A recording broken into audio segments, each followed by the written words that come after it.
The Rebel Capitalist Show, Episode 14. Hi,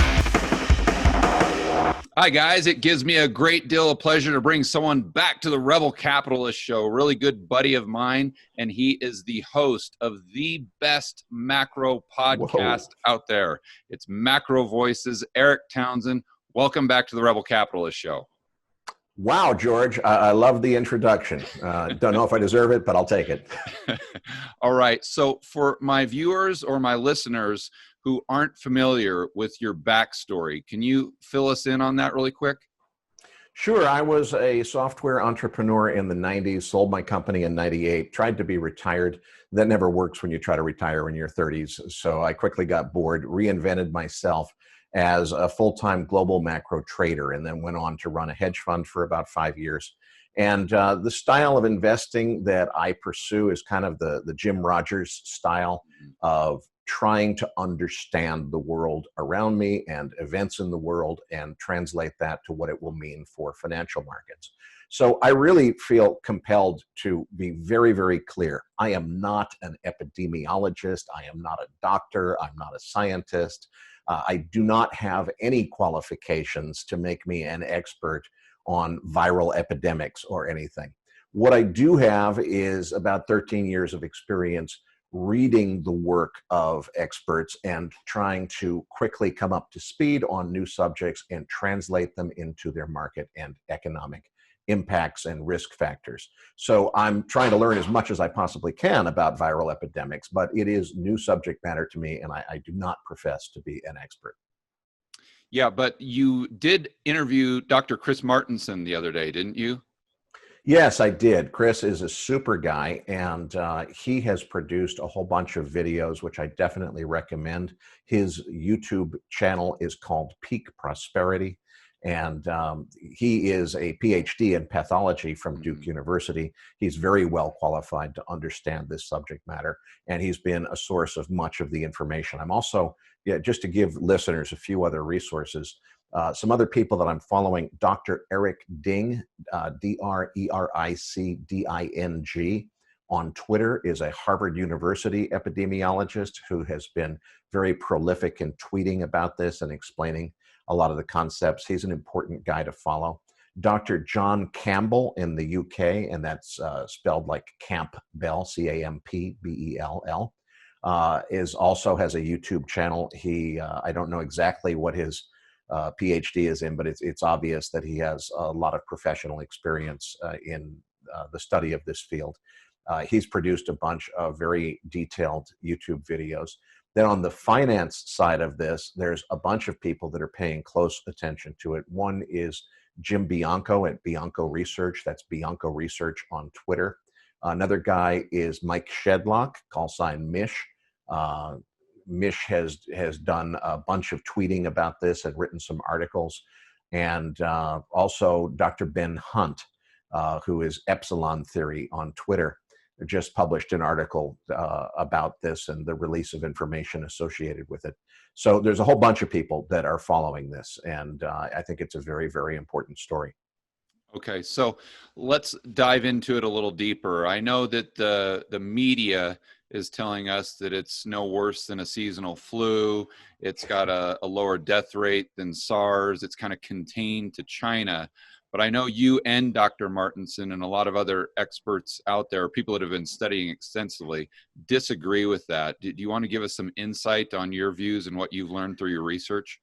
Yeah, it's really scary the way the mainstream media, and actually they've started to come around just in the last few days. For a while they were saying, hey, it's just a bad seasonal flu, don't worry about it, a much lower death rate. It does have a lower case fatality rate than SARS. That's the good news. But the thing is, it's also much more contagious than SARS was, and it's spreading much more quickly. There's already SARS killed 800 people out of 8,000 cases. That was a 10% death rate, which is really high, over the course of 6 months or more.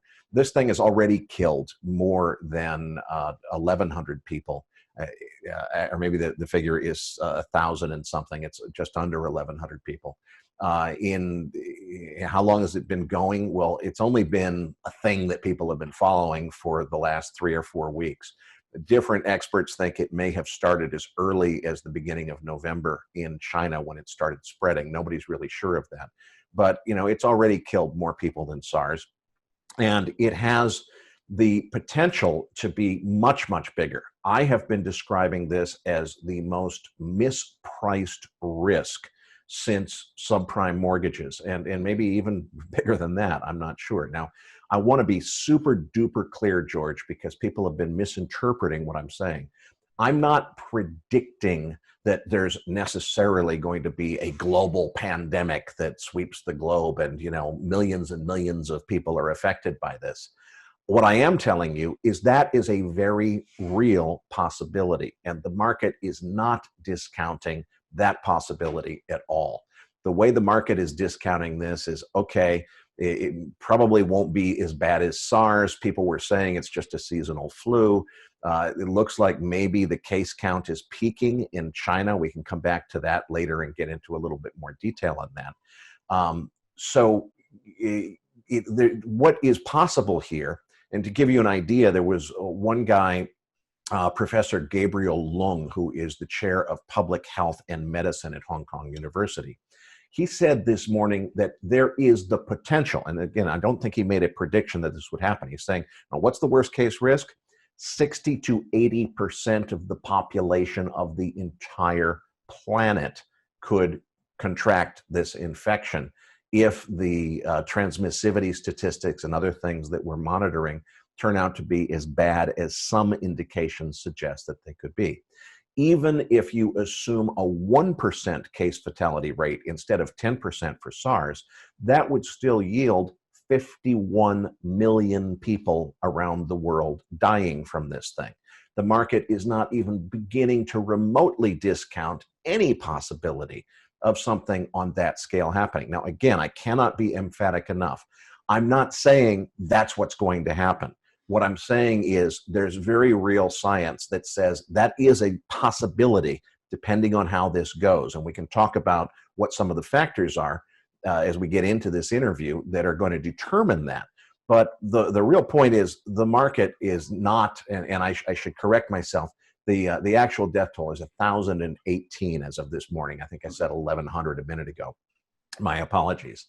Let me just take a look at some of my notes here. The thing is, this is very, very infectious, and we're still shipping plane loads full of people in and out of China. And it is very infectious, very contagious. And those people have flown all over the world. And so it took quite a while to get started. If this thing started in November, we didn't really see the case count and the panic really take off inside China until the end of January. So if it's been spread to the rest of the world and it's just starting, it stands to reason that we shouldn't expect. People are saying, wait a minute, there's been no deaths outside of China. Well, first of all, it's not true anymore. There have been some deaths outside of China, only a small handful. We shouldn't expect a lot of deaths outside of China. We shouldn't expect a large case count outside of China yet because of the time that it takes. There's a very long incubation period involved here. There's actually some new data about that just out in the last 24 hours. We can come back to that later on. But, the real message here, George, is I'm not saying to panic. I don't want to freak anybody out. But what I am telling you is the market is acting like there's something that might maybe be as bad as SARS that appears to be ending already. And what we don't know yet is whether the rest of the world is going to go through what China has already been through, which is really, really bad. Yeah. So I want to keep it kind of Corona specific, but one thing that really kind of sparked my interest about what you said is that the market hasn't discounted this yet, but have they? And what I mean by that is are we back to this whole thing of bad news being good news, in the sense that the worse things get, the more the market assumes the Fed is going to print money and elevate markets, so let's just go all in? Is that a possibility? I think that's a very distinct possibility, particularly for the stock market. Now, what we've seen already is crude oil, iron ore, and copper are really showing the signs of this. So commodities don't appear to be immune. We've got the stock market at all-time highs, but at the same time, it seems like what really sparked this rally last night that took us back to all-time highs as we're speaking was news that give me a second, Zhang, who's a senior medical advisor to China, one of the guys who discovered the SARS virus, very senior guy, made comments saying that his models indicate that the peak of infections in China should be hit within the next couple of weeks. And that seems to have been the trigger to move the market higher. So I don't think that it's completely bad news is good news, but it's more of, we know that there's going to be a bunch of stimulus as a result of this thing, no matter what. And so as soon as it looks like maybe it's ending, woohoo, let's go, bid stocks even higher. The thing is, what this Zhang actually said is this epidemic in China may be peaking in terms of its infection rate. First of all, a lot of people are very skeptical of the official case count and infection rate coming from the Chinese government. It may be much higher than has been reported. But still, if what is being reported is it's peaking in China after it took 3 months to really get going, what about the rest of the world? Are we going to see a repeat of what happened in China throughout all of the other places that people have gotten on airplanes in China and flown to and been spreading this very contagious virus to? We don't know that yet. So is the next wave that's coming maybe much bigger and a global pandemic as opposed to something that's contained to China? Most people are assuming, oh, well, it's a really bad situation, but it's over there in China. It's contained to China. We don't have anything to worry about here. Why would you think that when this very contagious disease is being carried by people getting on airplanes, flying all over the world and spreading it all over the world? Right. So, it remains to be seen what happens. But the market is definitely not discounting the global pandemic scenario. The market's acting like stimulus is coming, and I think that's that aspect of what you said is definitely true. This will result in more stimulus from central banks, and that's got to help markets. I don't think they've factored in the bad news for the economy. And, it could be that those things don't happen, but in terms of discounting the probability risk, the possibility that those things could happen, it's not priced in as far as I can see. Yeah, that makes a lot of sense. And also, I don't think that most Americans who are kind of US centric really understand, even if it is contained to China from an economic standpoint, that still has huge ramifications for the US economy. But I think we'll get into that a little later in the interview. So one thing I wanted to go over is you had an incredible Twitter thread. No, actually, you've had a few of them on this coronavirus. So if anyone's not following you on Twitter, I'd strongly suggest that they do so. It's just, your handle's just your name, isn't it? It's Erik, Eriks, middle initial, Townsend. And there is another guy, Erik Townsend, with no middle initial. And I tried to buy the Twitter handle. He didn't want to sell it. So, all right. But you've had some amazing threads on this coronavirus specifically. And you pointed out 3 specific factors that kind of created this kind of a perfect storm type scenario that differentiate it from SARS. Do you want to outline those for the listeners or viewers? Yeah, let me describe what those 3 things are. First one is called asymptomatic transmission. What that means and how this differs from SARS. The way the SARS virus worked was you got the fever before you became contagious. So the way they were able to contain it, and the Hong Kong government in particular really deserves a lot of credit for how quickly they jumped into action. They just put these monitoring stations everywhere, entrances to buildings, airports, public transit, where they've got somebody taking your temperature with a little infrared thermometer. Anybody who's running a fever gets quarantined and tested for SARS, and that's how they were able to contain it and take care of it. The whole point was you had a symptom that could be tested with a simple thermometer before you became contagious.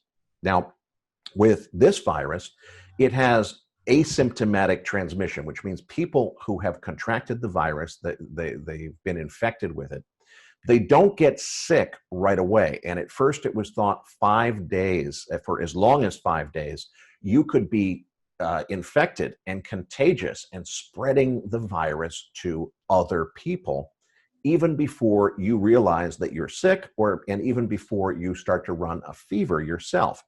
So that means there's no way of using thermometers to test it. And even what you see going on in airports now, where they're screening people for fevers, they will be missing the vast majority of people who are transmitting the virus because those are asymptomatic spreaders. Now, there has been a little bit of back and forth among the scientists. The science itself is way over my head, but at first they were saying it's absolutely clear that there is asymptomatic transmission. Then they said, wait a minute, that may be a false indication. Maybe it's not being transmitted asymptomatically. Then somebody said, well, we've never had a global pandemic that was based on asymptomatic transmission ever before. If that sounds to you like housing prices have never declined nationwide, I think there's some similarity in those statements. So there is a little bit of uncertainty about, is it the entire incubation period before you develop symptoms that you're contagious for that entire time, or is it just part of it? But the point is, there is some degree of asymptomatic transmission. That means that containment mechanisms like testing people for a fever with thermometers ain't going to work for this bug the way that it worked for SARS. Now, there's new information out just in the last 24 hours, and it's the same guy who said that it looks like we should see a peak in infections in China within the next couple of weeks. Zhang is a senior medical advisor to China. He's one of the guys who discovered SARS. He just came out with information saying that the incubation period may be as long as 24 days. So more than 3 weeks that you could be potentially contagious, not aware that you're sick yourself, and giving the virus to other people. Now, wait a minute. Did he say that you were asymptomatically contagious for those entire 24 days? Not so far as I've been able to see. That's an open question. That's an incredibly important open question. This information about 24 days has just come out. Is that 24 days for most cases? Most people have it that long? Or is that just an exception that happened once and most people develop symptoms after 5 days? We don't know yet. The point is the combination of the long incubation period and the possibility of spreading the virus during that incubation period before you even realize that you're sick and before it's possible for someone testing you to know that you are contagious. That means that the ability for authorities to contain the virus is extremely limited, and it requires completely different tactics than what worked with the SARS virus. The next thing is this number called R0, which I think you'll be hearing more and more about. And for our American listeners, naught is just British English for the number 0. Some American scientists call this R sub 0, which is the same thing. It's the letter R with a little 0 subscript next to it. What that means is for any one person who's infected with the virus, how many people will they transmit it to within the community around them? And that's assuming no special precautions are taken to protect those people. So a virus like the common flu has an R0 of 1.28. That means that on average, a person who catches it will give it to 1.28 other people. And because that number is greater than 1, it's self-sustaining. 1.28, it's kind of an exponential progression. If 1.28 times 1.28 times 1.28, each time people give it to someone else, it's a little more than one more person. It allows that virus to grow.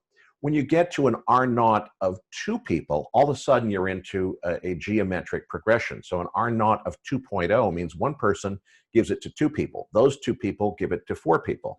Those 4 people end up giving it to, and you get to 16, 512, 32,000 before you know it. So the number, the difference between 1 and 2, it's twice as bad. It's an exponential progression as the value of R gets higher.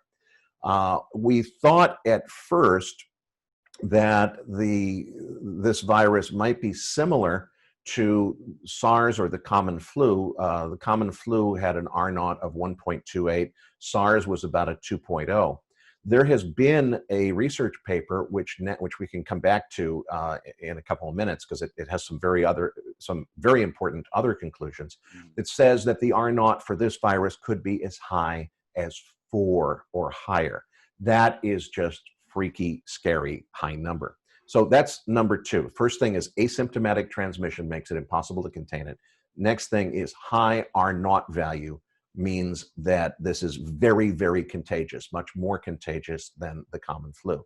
Right. The next one is, I think when people are focusing on the case fatality rate, obviously that's important. How many people die from this is something we should not be ignoring. But what they're missing, I think, is there's another number that you need to watch, which is the serious complication rate. Because let's suppose there's hopefully some good news here. And for a while, people thought there was a possibility this could have just as high of a case fatality rate as SARS, around 10%. Looks like 1% is probably going to be the more realistic number. And one of the things that was going on is they weren't counting all the cases early on. So if you're not dividing the death toll by all of the cases, you get an artificially high death toll. Looks like maybe 1% is the real number, but it looks like this virus has a serious complication rate of at least 15%. That means 15% of the people get it need to be hospitalized. Well, wait a minute. There's not enough hospitals and enough hospital beds to hospitalize 15% of major populations of people. And that's the reason that we're hearing all of these reports. And unfortunately, the Chinese government hasn't been completely forthcoming in telling us everything that's going on. But we're hearing a lot of unofficial reports out of China of people being turned away from hospitals, unable to get medical care and so forth, because the medical care system is completely overwhelmed and can't handle all of the patients that exist. So a high serious complication rate, even if you don't have a high case fatality rate, has the risk of completely overwhelming the medical facilities of certainly, that kind of high number could overwhelm developed country medical facilities. In the United States, there's less than 100,000 ICU beds in the whole country. We don't need to have that many people in intensive care all at once. This could change that. But perhaps more importantly, George, think about emerging market economies. Think about places like India. If this broke out in India the way that it's breaking out in China, they don't have the facilities to even begin dealing with it. And especially with the number of people that they have in India, it could be absolutely catastrophic. Yeah. So those are kind of the three ingredients in the perfect storm. But I want to touch on a couple of other points that have come up in the last few days. First of all, it's a novel virus. That means it's a new virus. Nobody's ever had it before. There's no herd immunity. This is not something that the general populace already has a certain degree of immunity to. Now, the World Health Organization has been very sharply criticized by a lot of people for not being more outspoken and saying this thing is a big deal. For a while, they were saying, hey, they declared an international emergency, but they said there's no reason to restrict travel and trade. It's going to be okay. Now they're changing their tune just in the last couple of days. Dr. Tedros, who's the head of the WHO, said it may now be that what we have seen so far is only the tip of the iceberg, and that there is a spark that may light a much bigger fire than we previously anticipated. Now, if you look at WHO's past actions, they seem to be downplaying how serious it is. All of a sudden, in the last couple of days, they've stepped up their message to a much more serious tone. Makes me wonder if they know more than we do and that there's more to be concerned about. As I mentioned, Professor Gabriel Leung from Hong Kong University said at the R0 numbers that we're seeing for this virus, it has the potential, worst case, to infect 3/4 of the human beings on the entire planet and kill 51 million people. Now, that's not a prediction that that's going to happen. He's saying that's the worst case. The market is not discounting that worst case by any stretch of the imagination. Something I didn't know until Dr. Chris Martenson ferreted this out in one of his recent videos, which I know you watched as well. We are incredibly dependent on China for most of our pharmaceuticals. All of the generic drugs that we buy in the United States, most of them are manufactured in China. Now, as you may know, a lot of them get manufactured in India, but even the ones that are manufactured in India, the Indian pharma companies are buying a lot of their key ingredients from China. So China is in the middle of the supply chain for pharmaceuticals. So if there is a global outbreak, we're going to be incredibly dependent on China to provide the drugs needed to treat it. And obviously, China is not in a position, having right now going through the peak of this outbreak, or hopefully they're close to the peak, if not past it yet. It could be really, really bad. I guess according to Martenson's video, the last penicillin plant that existed in the United States closed in 2004, and we get all of these generic drugs out of China now.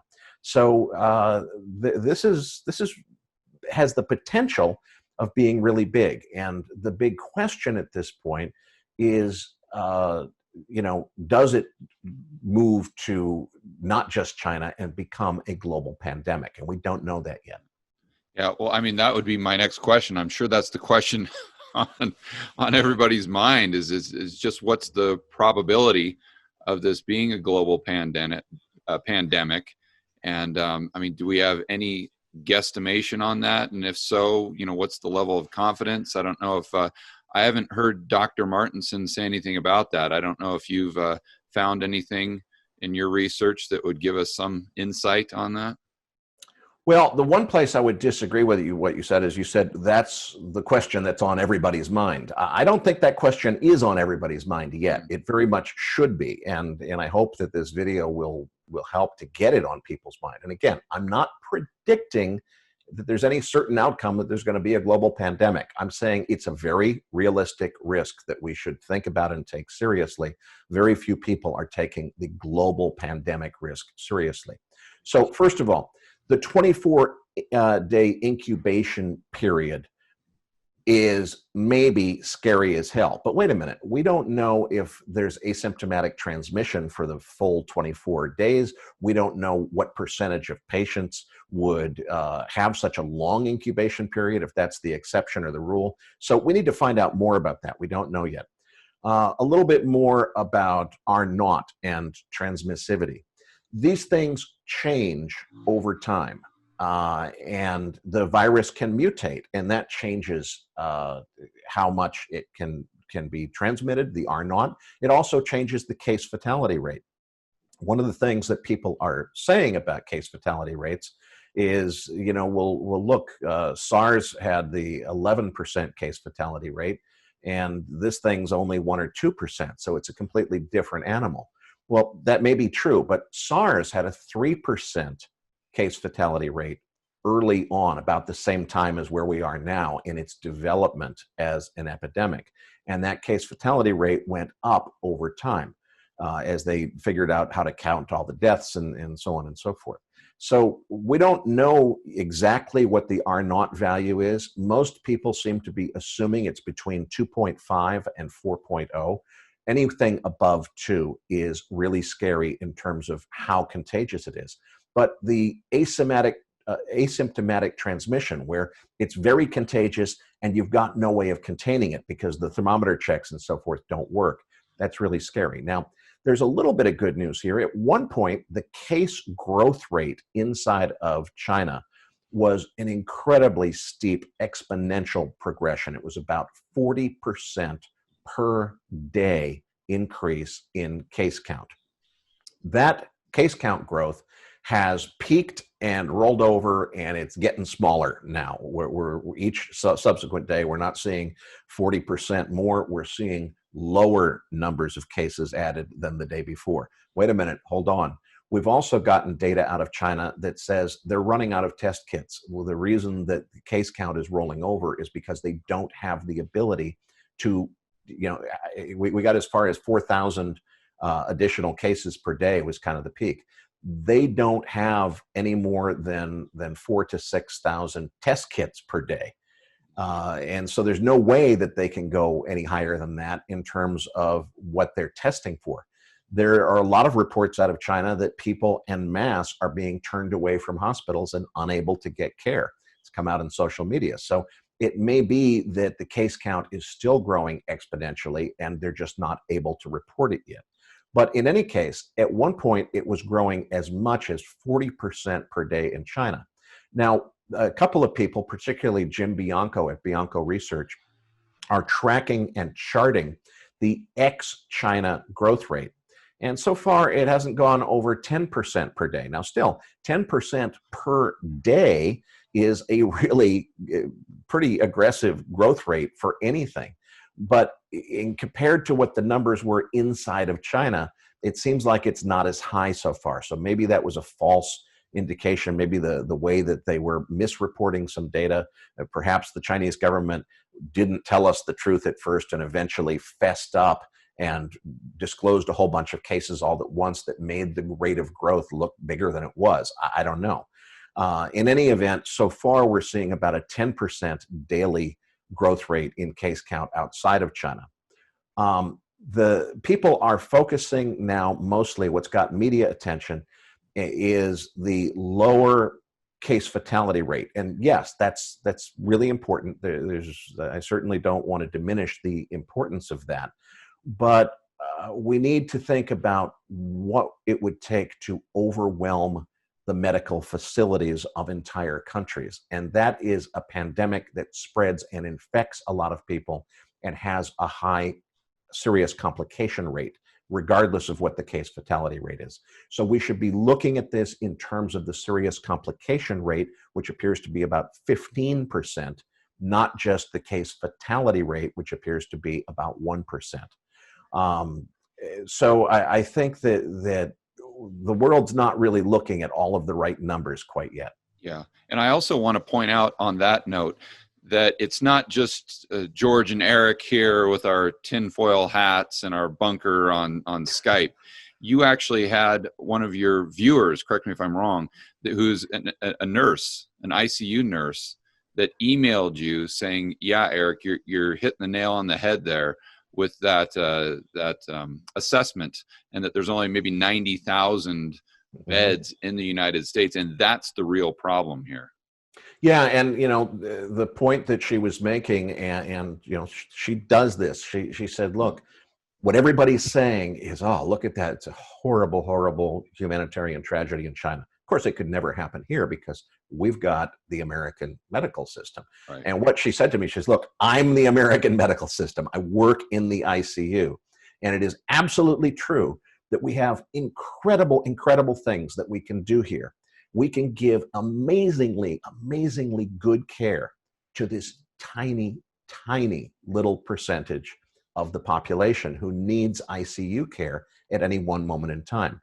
If you have a Spanish flu-sized epidemic, it completely overwhelms the system. There's only, I think, 94,000 ICU beds in the entire United States. There's no way that we could provide ICU care for people affected by a pandemic.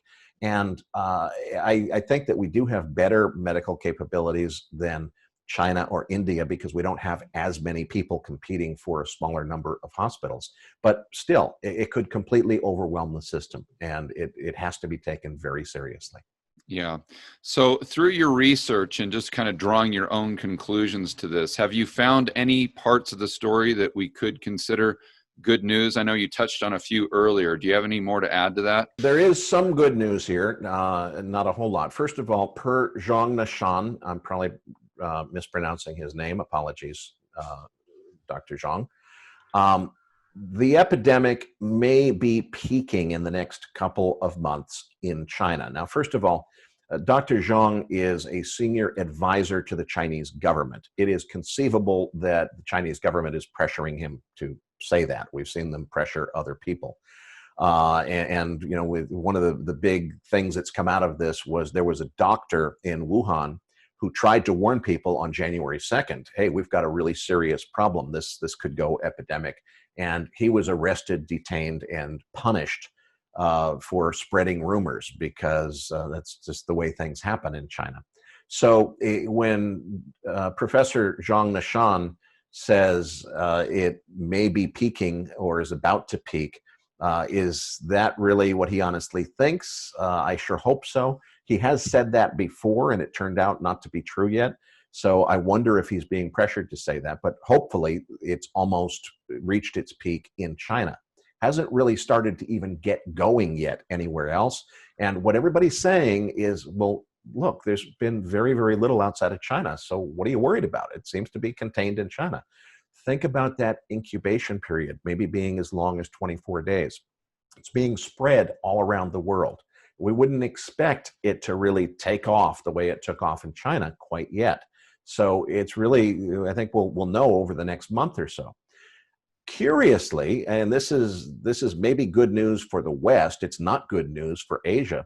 This is a racist virus, George. It has to do with the way that the virus actually infects cells. The way a virus gets into a cell is through these things called receptors, and there's lots of different kinds of receptors. This particular virus needs a receptor called ACE2. Now, the science of this is way over my head.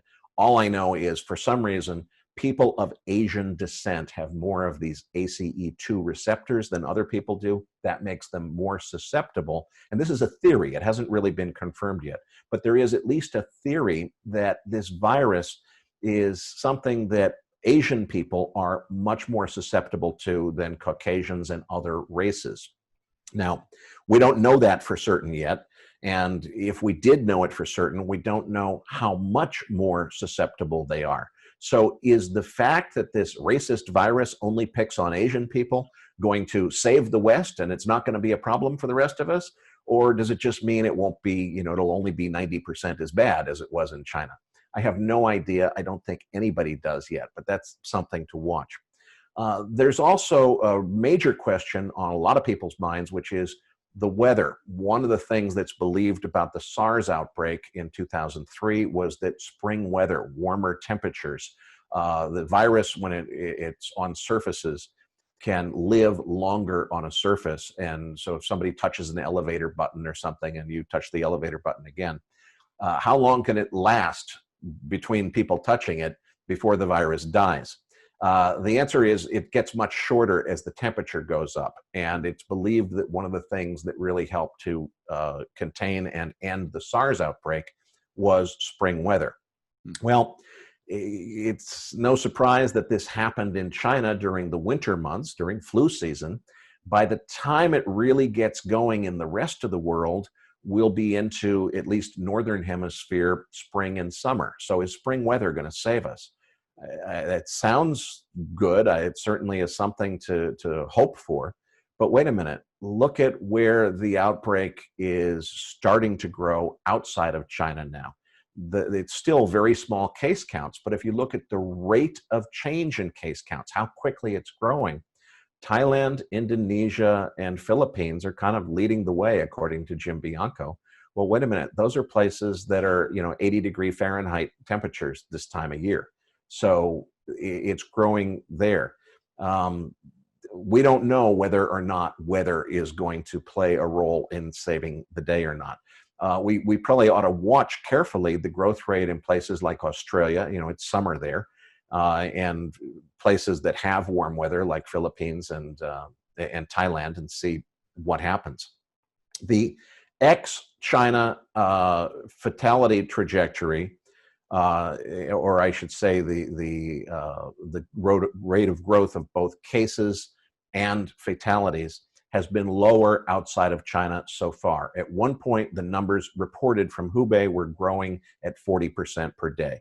We haven't seen any more than 10% per day outside of China. Now, 10% per day is still an exponential growth trajectory, still a scary number.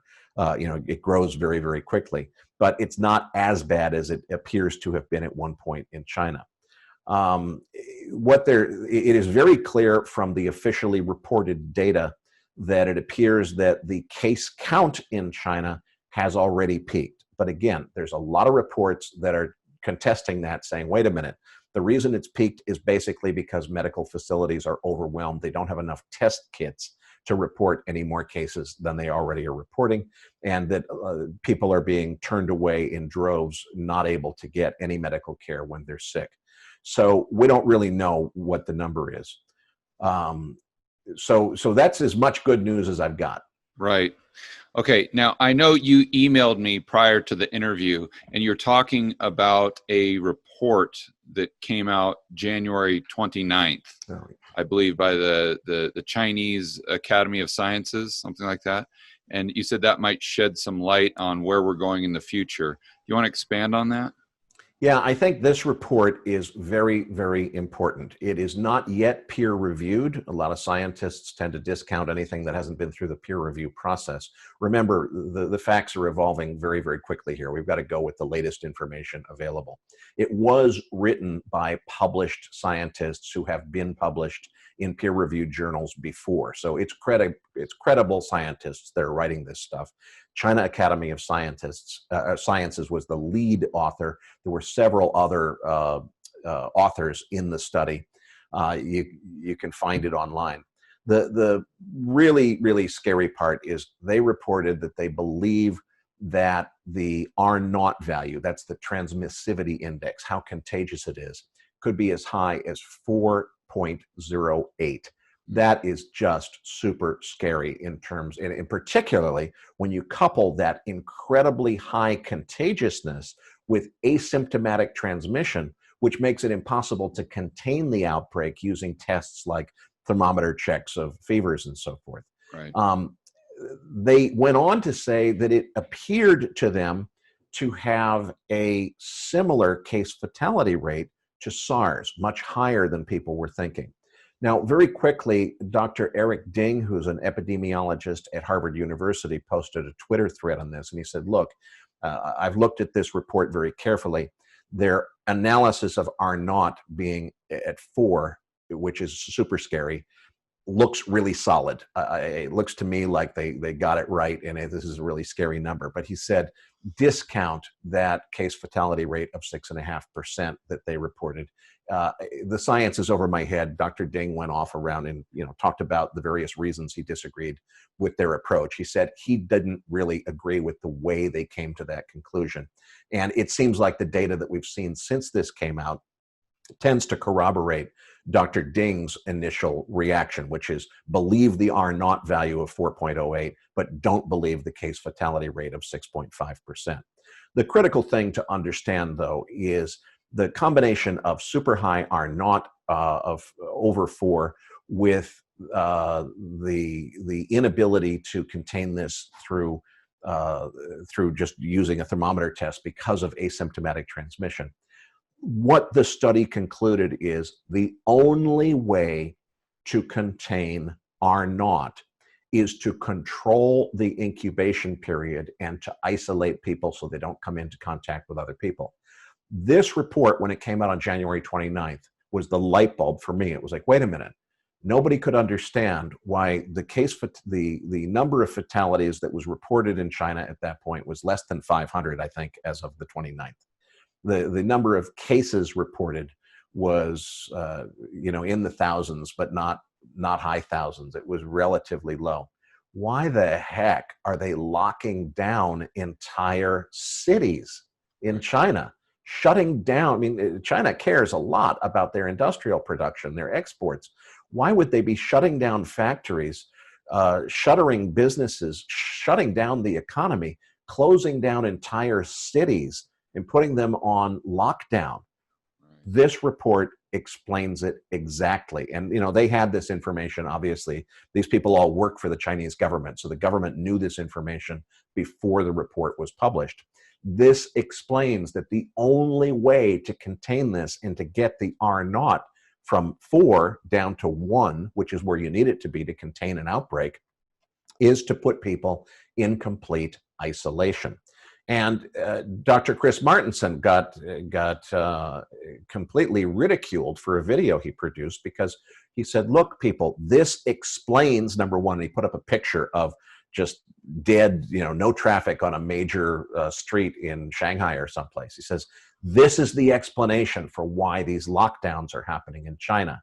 And he went on to say, what that means is if we have an outbreak where you live, this is what's coming to where you live. And he went on to say, don't wait until, the stores are sold out. Start thinking about, stocking up on groceries and so forth now while there's no panic.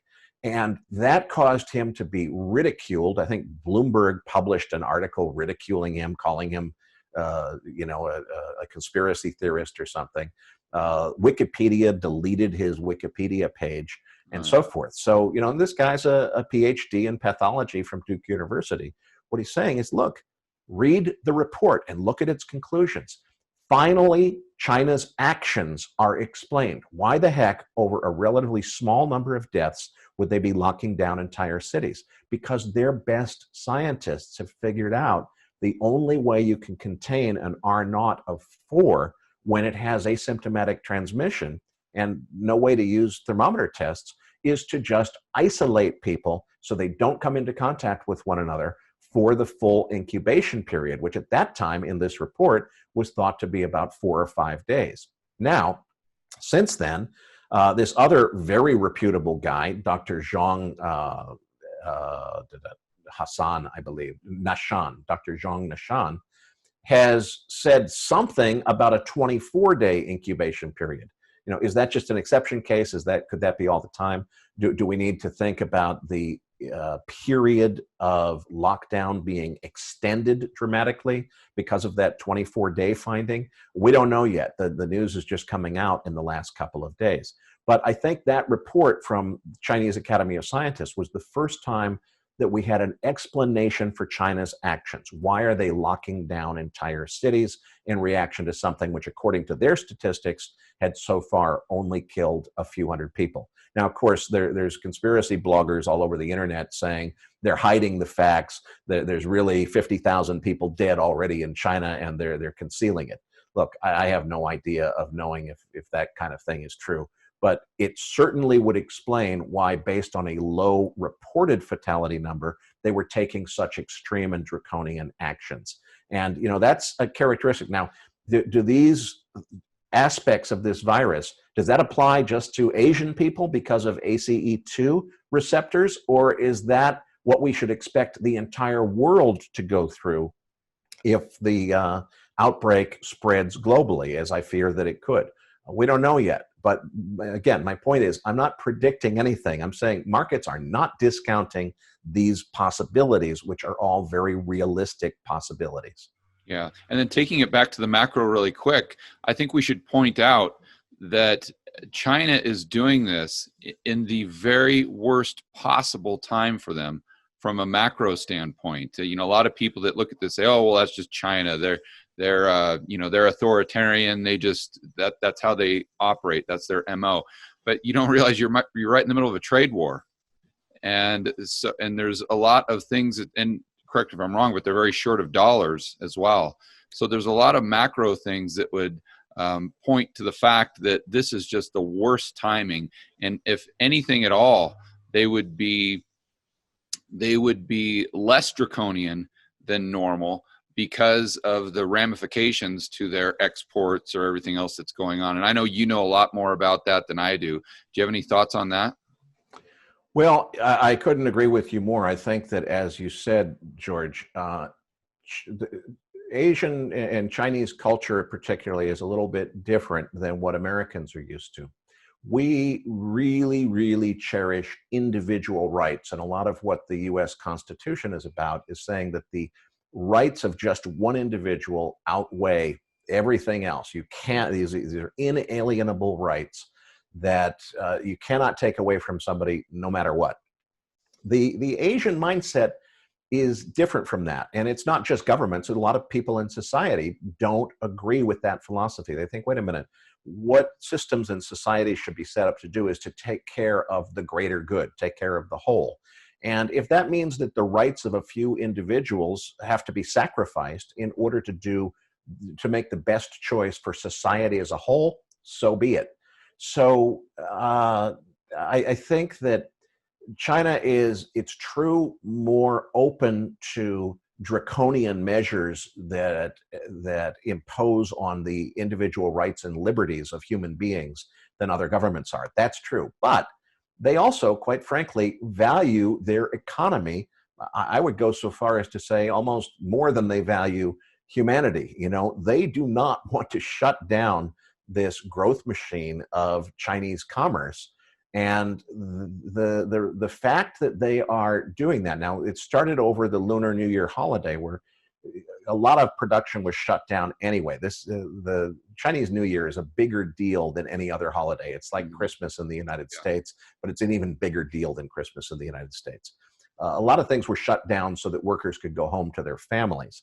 They've already shut down Lunar New Year. Sorry if you plan to celebrate with your family. You know, you're quarantined. You don't have to like it. Tough luck. That was not directly impacting the economy nearly as much as continuing those lockdowns after Chinese New Year is over, which is this week. So they have started to send some people back to work. That's true, but not very many. And the fact that they're continuing these lockdowns, and they just added Chengdu, which is the capital city of Sichuan province, and Guangzhou, which is the capital city of Guangdong province. They just added those two major cities of Guangzhou is at least 14 million people. I don't know how big Chengdu is, but you know, these are bigger than New York City sized places. They just added two more to the list this past weekend. So and you know, Shenzhen, which is the biggest center of manufacturing for export, is one of the cities that they have shut down. So they're taking this incredibly seriously, and they wouldn't do that. They wouldn't take that economic burden unless they absolutely had to. And again, this paper from the 29th explains the reason. The only way to contain it, to get the R0 down to where you stop the outbreak, is to isolate people completely so that they don't transmit it. Yeah. I mean, I think from an American standpoint, you hear all those weird names and cities, and it just doesn't really sink in until you say, okay, what would the United States look like if we shut down Chicago, New York, Miami, Dallas, San Francisco, and LA? And that's less than what China has already done. But well, in terms of number of people in China, some counts have suggested that the number of people affected by lockdowns in China already exceeds the entire population of the United States. Right. Is that a real statistic, or was that exaggerated by a blogger someplace? I can't tell, but it's a really huge number. Cities that have twice as many people as New York City, like 10 cities that size, have been shut down. This is a really, really big deal. Yeah. So I know in the media, there's a lot of talks about a specific cure for the coronavirus. Do you have any thoughts on that? Well, first of all, we're talking about Gilead Pharmaceuticals, which is a major pharmaceutical company, has a drug, probably mispronouncing this, but I believe it's called remdesivir. And it was originally developed to treat Ebola. It didn't work very well, never made it out of clinical trials, never has been licensed or approved for use in any country anywhere in the world. It is believed to be effective against this virus, and that is terrific news. It's great news. But again, what happened is, as soon as that news came out, that there is a drug that may be useful in treating this epidemic, all of a sudden the stock market is racing to new all-time highs again. Right. Wait a minute. Look, what this means is, if you were to have a global pandemic that could potentially shut down the entire global economy, you wouldn't have as many people dying, because although the medical facilities would be completely overwhelmed and there wouldn't be nearly enough of this remdesivir to go around, they'd be able to produce some of it, and that would help to treat some of the people. And we don't know yet how effective it is, but hopefully it would. Let's say it was incredibly effective. By the time you went through clinical trials and got it approved to use and manufactured a whole bunch of it, even if it was done on an emergency basis, you're talking months and months and months before it would have a meaningful impact on a global pandemic in terms of providing any useful remedies or cures. Again, I'm not saying we're going to have a global pandemic, but I am saying that a global pandemic is a very real possibility, and people need to start taking it seriously. They're not. Yeah. So let's go back to the fatality rate quickly. I know that you've put a lot of thought into this and really have some numbers. So I don't want to be too alarmist. I don't want to, have people say, oh, you're just blowing this out of proportion, or, whatever they say. So let's just stick with the numbers that you've come up with. Mhm. Do you want to go over that? Well, the first thing to understand is when you hear the press saying that, well, this virus is known to only have a case fatality rate of about 2%. Where they got that number from is they take the death toll and divide it by the reported case count, and that's the case fatality rate. That number is only valid and meaningful after the fact. In other words, when you have an accurate case count of all the cases that really existed and a final death toll after the whole thing is over with, then you can determine the true case fatality rate. The SARS virus, when it was about as far along in its development as an epidemic as we are right now with the nCoV virus, it had about a 3.8% case fatality rate. Now, that's higher than the 2% that we're seeing now. But the point is, it went from 3.8% up to 11% by the time it was over. Right. So it's the fact that the current death toll divided by the current case count doesn't really mean anything. The other thing is the period of time, the time lag, because the case count is growing exponentially. You can't say, well, I'm going to take the death toll and divide it by the cases. The cases that are reported as of today are mostly new cases because these cases are growing so quickly. Right. If what you said is, well, let's take a look at from the time that you get diagnosed to the time that you die, if you're going to die, how many days is that?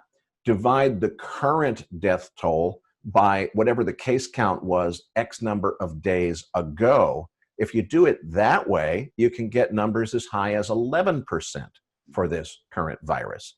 Well, that's scary as hell. But wait a minute, there's some good news. A lot of people think that the case count itself has been completely underreported because they're only willing to use a test kit on somebody in China who looks like they're a serious case. Right. So anybody who's just showing moderate symptoms isn't even being tested.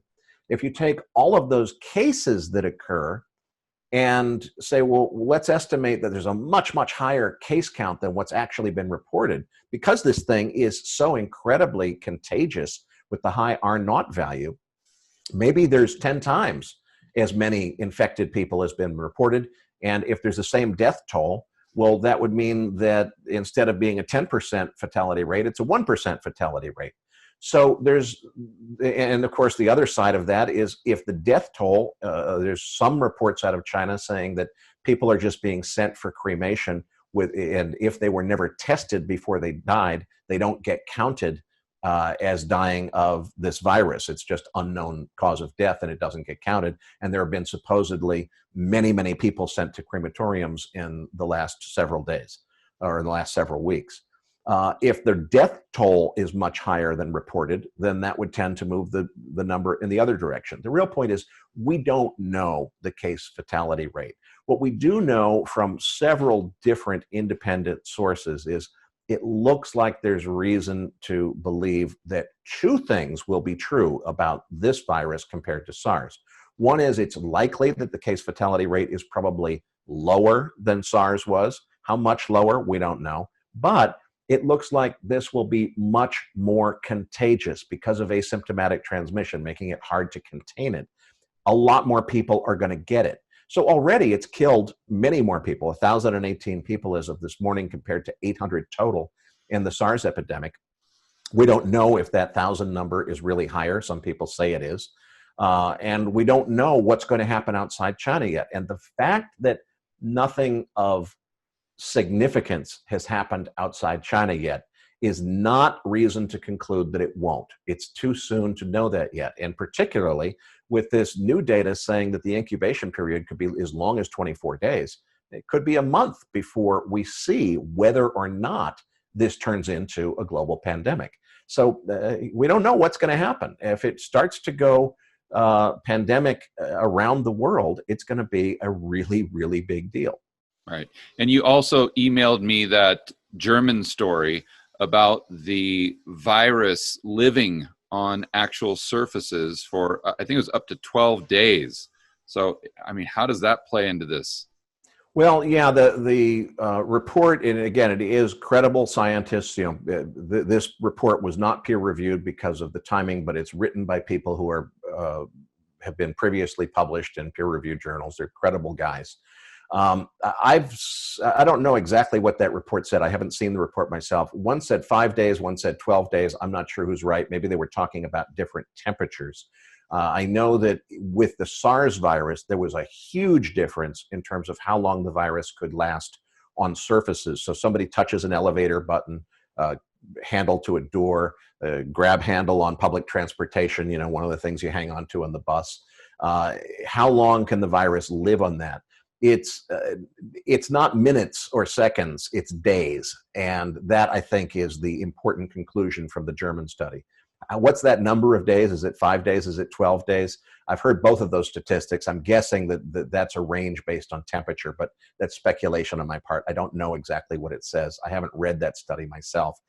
It sounds, though, like we need to be very concerned about disinfecting surfaces. And, you know, the most important thing you can do to protect yourself from this is just wash your hands several times a day, and particularly after you touch anything, you know, that's foreign to you. Go on a bus, out in a public place or whatever. First thing you do when you get home is wash your hands. That will do more to prevent the spread of this virus than anything else.